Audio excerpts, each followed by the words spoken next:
olá, estamos começando mais um programa do ciclo de teleconferências do projeto Oficinas de Gestão, Oportunidades de Desenvolvimento, promovido pelo Departamento de Ciências da Administração do Centro Socioeconômico da Universidade Federal de Santa Catarina.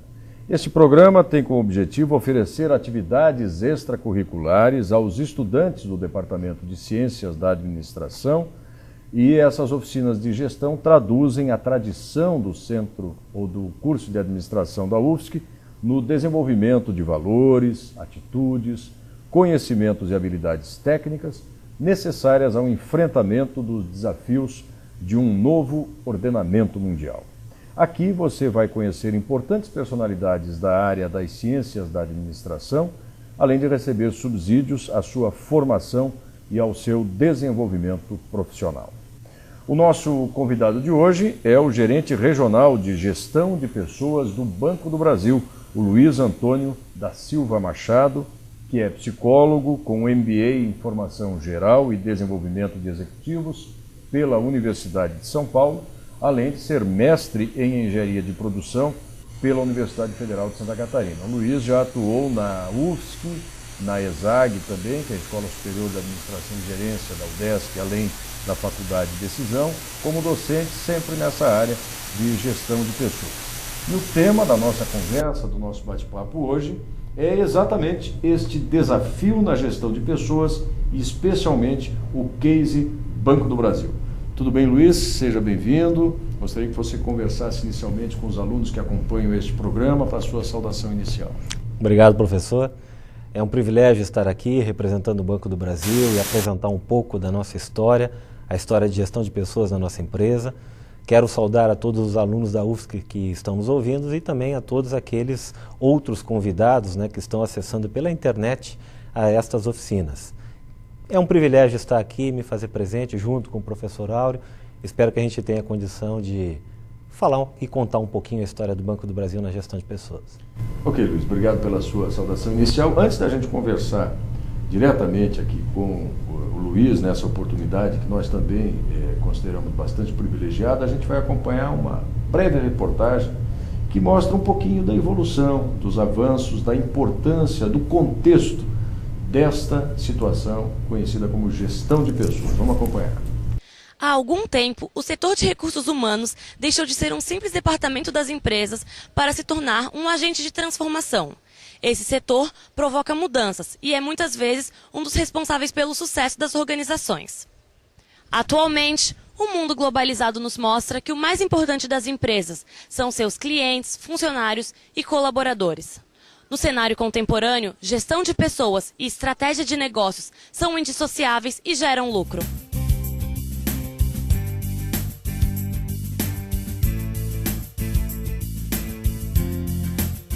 A gestão de pessoas atua junto ao capital humano das empresas e é cercada por muitos desafios. Embora a importância daqueles que constroem e formam uma organização seja indiscutível, a gestão de pessoas é algo relativamente recente. Essa forma de administração estimula o reconhecimento de cada um a partir de suas singularidades. Segundo a prática da gestão de pessoas, é muito importante que exista um ambiente no qual os funcionários se sintam motivados a superar desafios e sejam reconhecidos e valorizados. Cada área orientada para a gestão de pessoas é um ponto estratégico e pensante dentro das empresas. O gestor é responsável por administrar a força de trabalho existente nas mais diversas organizações. Este profissional é responsável por toda a infraestrutura oferecida aos colaboradores. As rotinas profissionais de um gestor de pessoas estão repletas de desafios. Entre eles, o de identificar e desenvolver lideranças, recompensar o bom desempenho, controlar custos, conciliar os objetivos da área com os da organização e avaliar os resultados. O gestor deve estar atento a mudanças e fazer uso de ferramentas inovadoras e interativas. Pesquisa recente mostrou que a média de investimentos em treinamento e desenvolvimento pessoal sobre o faturamento líquido é de 0,69% nas regiões Sul e Sudeste do Brasil. No Nordeste, essa média sobe para 3,84%. A mesma pesquisa revelou que 45% das empresas esperam implantar um novo modelo de gestão de pessoas. O estudo indicou ainda que 70% das organizações estão focando seus investimentos em recursos humanos. Então, os desafios hoje de quem trabalha com a área de RH, com a área de gestão de pessoas, eles estão voltados mais para, tirar o aspecto operacional, que é controle de faltas, a questão dos pagamentos, a questão salarial, sindical, tudo isso, e voltar para uma questão mais estratégica, que é o quê? É verificar e desenvolver políticas que possam estimular e aumentar o desempenho do funcionário dentro de uma empresa. Uma empresa conhecida por suas técnicas efetivas de gestão de pessoas é o Google.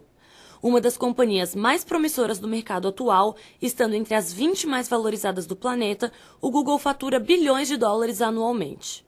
Todo o sucesso da empresa está muito mais ligado às práticas de gestão de pessoas do que se poderia imaginar. No escritório brasileiro do Google, existe uma sala com puffs, redes, bolas para exercícios fisioterápicos, jogos de tabuleiros, lanches, sucos e refrigerantes. Além disso, vários brinquedos como mini bolas de basquete ficam espalhados pelo escritório e no refeitório pode-se encontrar até mesmo um pebolim e um videogame. O objetivo de toda essa diversão é permitir que as pessoas relaxem no meio do dia e assim consigam trabalhar melhor. Apesar de todas as brincadeiras, as atividades dos funcionários do Google são muito bem administradas.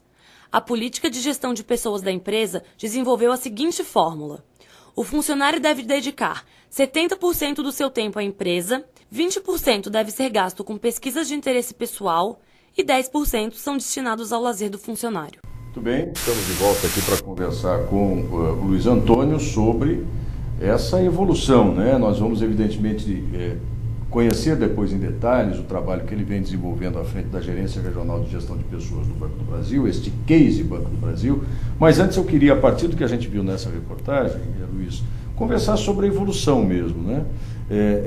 A gente vê que, obviamente, a tecnologia evolui nas empresas, nas organizações, enfim, as ferramentas, os recursos de outra ordem, mas, sobretudo, essa preocupação com o bem-estar, com a qualidade de trabalho. Isso significativamente evoluiu nos últimos anos, não é isso?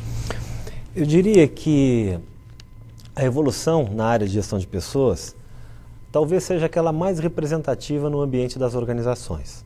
Nós partimos de uma estrutura muito burocrática e assentada sobre práticas operacionais, como bem disse o professor que foi entrevistado, que se caracterizava por um departamento pessoal, passando a partir daí para ser tratada como área de recursos humanos.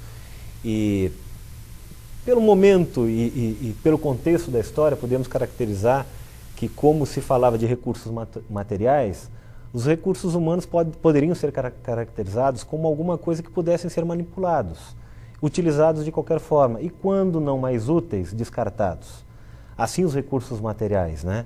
Quando nós entramos então no enfoque da gestão de pessoas, começamos a pensar mais estrategicamente.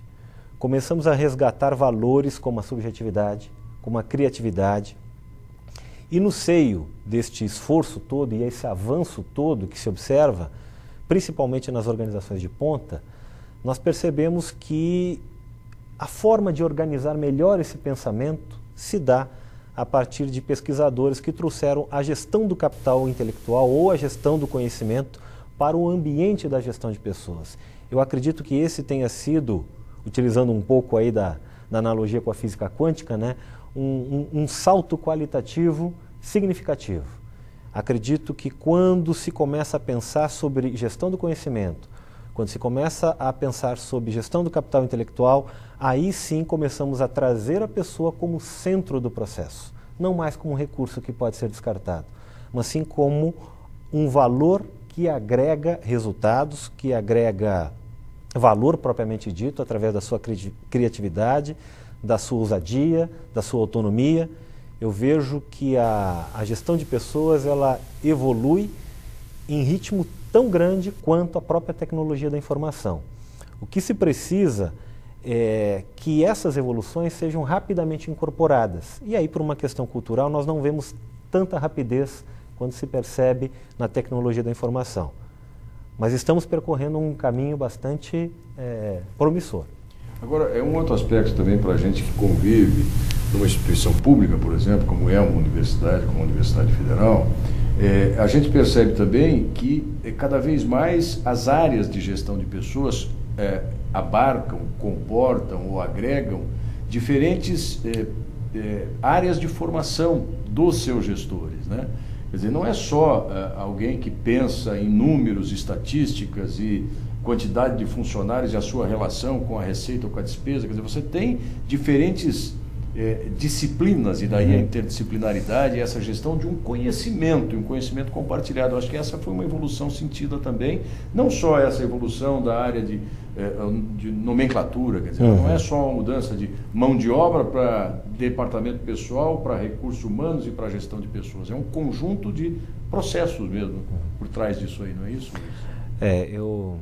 Eu penso da mesma forma que você, Áureo, e poderia acrescentar. Eu imagino que o gerenciamento de pessoas hoje, em qualquer organização que tem como objetivo o resultado nos seus processos, seja ele instituição pública ou uma instituição privada, e o resultado eu não estou me referindo apenas a lucro, mas sim geração de riqueza, inclusive riqueza social, ele precisa contar com essa perspectiva. Não é uma mudança de nomenclatura, é uma mudança de pensamento, é uma mudança de paradigma, é uma mudança de valor.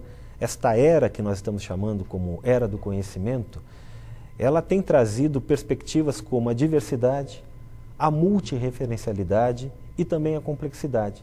A diversidade no sentido que hoje temos que trabalhar com a inclusão de diferentes pensamentos, diferentes valores, a multireferencialidade porque trabalhamos com culturas diferentes. Grandes organizações, grandes empresas montam equipes que trabalham à distância por mecanismos que a tecnologia da informação hoje permite, e estas equipes são construídas para resolver um problema ou mesmo desenvolver um produto, estando ela no Japão, Brasil, Estados Unidos. Então são diferentes culturas, isso para trazer um enfoque um pouco mais holístico. Mas dentro das próprias organizações nós temos diferentes culturas. Estamos passando agora no Banco do Brasil um processo bastante novo, rico, que é a incorporação da primeira instituição que o Banco do Brasil tem a oportunidade de fazê-lo em Santa Catarina. Isso nos enche muito de orgulho também e podemos dizer assim que, ao mesmo tempo que estamos aprendendo a fazer incorporação de outras instituições, como é o caso do Banco do Estado, estamos ensinando a fazer isso para a própria empresa. Então, ao mesmo tempo que aprendemos, ensinamos. E temos a noção de que as culturas são diferentes, embora vários pontos são similares, e esse arranjo, esse gerenciamento da cultura é que pode fazer toda a diferença. Também incluir o fato da complexidade. Cada dia mais as organizações se veem envoltas em fazer muitas coisas ao mesmo tempo e se ajustarem com uma velocidade muito grande às necessidades da comunidade, dos clientes, do mercado, que muitas vezes querem coisas das instituições que elas não estavam preparadas para fazê-lo até então. Você não pode simplesmente dizer que não faz. Se a tua instituição busca o atingimento de resultados, você tem que se preparar para atingi-los.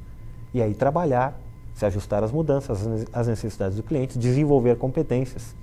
E talvez aí no decorrer do trabalho a gente possa falar um pouquinho disso. Agora que a gente já pôde falar um pouco mais de maneira geral sobre essa evolução, sobre a gestão do conhecimento, se adequando, se ajustando, a gente vai acompanhar agora uma outra matéria que foi produzida especialmente para esta teleconferência, que mostra especificamente como é que o Banco do Brasil vem trabalhando na questão da gestão de pessoas. Vamos acompanhar.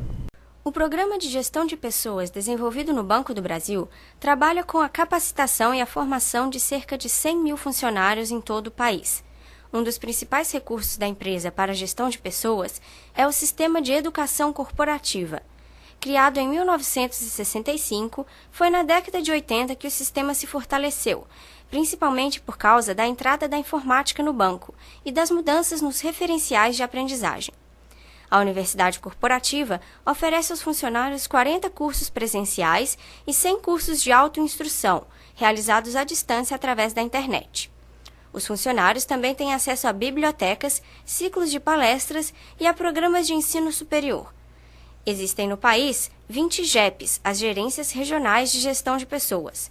Uma delas fica em Florianópolis e conta com 18 funcionários, sendo que 6 se dedicam inteiramente à formação e capacitação dos 6.000 funcionários de Santa Catarina. Essas unidades oferecem ambientes para aprendizagem e contam com profissionais preparados para ajudar os funcionários da empresa em seu desenvolvimento. A área também é responsável por identificar e desenvolver competências para formar bons profissionais. Para executar todo esse trabalho, a empresa conta com pelo menos 40.000 gestores, que dispõem de ferramentas modernas e interativas, como sistemas informatizados de recursos humanos. Dessa forma, a área se transforma e auxilia o funcionamento de toda a instituição, define diretrizes e metodologias e mantém seus profissionais cada vez mais atualizados, através da democratização do conhecimento. Ok, aí vocês puderam acompanhar então essa reportagem que mostrou um pouco do trabalho que o Banco do Brasil vem desenvolvendo e efetivamente quem gerencia, quem comanda essa área aqui em Santa Catarina é o Luiz Antônio da Silva Machado, que está conversando conosco nesta teleconferência do programa Oficinas de Gestão, Oportunidades de Desenvolvimento. Luiz, o que é que a gente pode falar agora, especialmente desse trabalho no Banco do Brasil, e você vai ter o apoio aqui de algumas transparências para poder situar melhor os alunos, as pessoas que nos acompanham, sobre este case. Ele é um case vitorioso. Eu acredito que sim, o Banco do Brasil se caracteriza em vários momentos como uma empresa, uma organização que se coloca na vanguarda de gestão de pessoas. E algumas das práticas de gestão de pessoas e políticas, eu tenho a pretensão aqui de explicar um pouco. Eu gostaria de apresentar a 4ª e a 5ª transparência, que elas podem nos ajudar aqui a entender um pouco os números do Banco do Brasil, para a gente contextualizar um pouco esta empresa, que é grandiosa, né? Aí? Isto. Então nós temos ali, só para destacar, 2 informações ou 3 que são interessantes nessa tela. O Banco do Brasil, em 2008, ele apresenta um lucro líquido de 8,8 bilhões de reais. Este é um valor expressivo, são poucas as organizações no Brasil que conseguem atingir um resultado como esse, né? Nós temos 32 milhões de clientes. Também é um outro número que nos orgulha muito. Temos 4.900 agências no Banco do Brasil, sendo que 45 delas são no exterior, e existe também uma expectativa de que aumente este número. E temos em torno de 93 mil trabalhadores, sendo que desses 93 mil, nós temos 7.500, em torno de 7.500 estagiários. Na própria unidade de gestão de pessoas, nós temos, 3 estagiários, 2 eles aqui da própria Universidade Federal, né? A próxima lâmina. Então essa é uma outra lâmina que eu caracterizei, apenas para dar também um contexto, que ali estabelece uma divisão ali por gênero, onde nós temos homens e mulheres, né? Nós temos hoje no Banco do Brasil 62% de homens e 38% de mulheres. E o nível de escolaridade dos funcionários do Banco do Brasil, se nós considerarmos graduação e pós-graduação, chega aí a 66%. O que nos mostra também que nós temos um número que chega a 34% de pessoas no Banco do Brasil que têm um ensino médio. O Banco do Brasil não exige graduação para sua entrada nos quadros do banco. Então, isso é feito através de concurso público e não se exige essa graduação. O que significa dizer que esses 34% é um público que nós temos que correr atrás. Nós precisamos oferecer estratégias de capacitação. Diferente de outras instituições do próprio ramo financeiro, que buscam profissionais já formados, já experimentados e às vezes até com a carteira de negócios pronta, o Banco do Brasil investe muito em formação, muito em capacitação, muito em educação continuada. Dados os dados que nós vamos ver logo agora, né, ou daqui a pouquinho, sobre o que o banco investe em graduação. Só queria ressaltar que o programa da Universidade Aberta, ele nasceu numa parceria, e isso também nos orgulha, com a Universidade Federal de Santa Catarina, junto com outras instituições, mas aqui foi pioneiro, junto com o Banco do Brasil. Hoje, este programa, que ele recebe funcionários do Banco do Brasil também, assim como qualquer outro cidadão, para ingresso na universidade à distância, no curso de administração, ele começou numa grande parceria com a UFSC e o Banco do Brasil. Eu não quero interromper, mas acabei interrompendo já. Quando a gente vê esses números, e eu também preciso dizer aqui que participei em algum momento da implantação desse programa e vi o quanto isso foi valorizado pela instituição Banco do Brasil e o quanto isso valorizou ainda mais a formação de administração que a Universidade Federal oferece por meio do Departamento de Ciência da Administração, mas a gente observa que praticamente 1/3 dos funcionários do banco, um pouquinho mais do que isso, só tem o ensino médio, ou tem apenas o ensino médio. Este é um público potencialmente, vamos dizer assim, sensível às políticas de formação. O banco podia ignorar, dizer, olha, nós não exigimos graduação, mas você vai permanecer onde está, porque foi para essa área que você se deslocou. Esse número é desafiador, né? 1/3 de funcionários, de colaboradores do quadro mesmo efetivo, que tem todo um horizonte ainda para... Como é que isso é tratado na área de gestão de pessoas?